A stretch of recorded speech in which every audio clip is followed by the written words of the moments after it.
Hi అండి, welcome back to my channel. మేమైతే మా ఊర్లో ఉన్న శివాలయానికి అయితే వెళ్తున్నాము. అది వచ్చేసి గుట్ట మీద అయితే ఉంటుంది.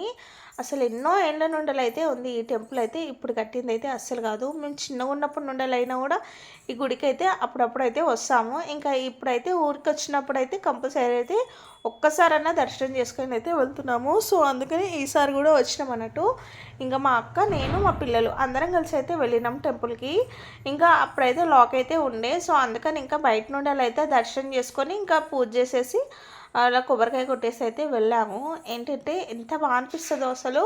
ఆ లింగం అయితే చాలా పెద్దగా ఉంటుంది.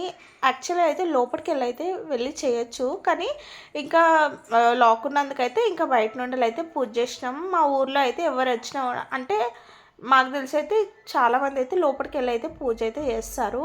ఇంకా మీకు ఎంతమందికి అయితే గురిగింజలు అయితే తెలుసు, ఈ గుట్ట మీద అయితే ఎన్ని గురిగింజలు ఉంటాయో అయితే నేను వచ్చినప్పుడల్లా వేరుకునేదాన్ని.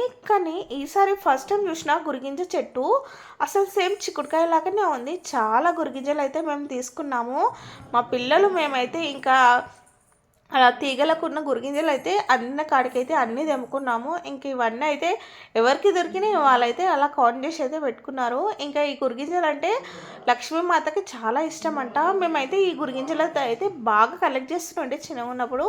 సో ఇలా చెట్టును చూడగానే చాలా హ్యాపీ అనిపించింది. ఫస్ట్ టైం చూసినా నేను ఇన్నేళ్ళలో అయితే. ఇంకా మా రిషికి అయితే ఎన్ని గురిగింజలు అయితే దొరికినాయి, నాకు కూడా చాలానే అయితే దొరికినాయి. ఇంకా మేమైతే ఇంటికైతే వచ్చేసాం.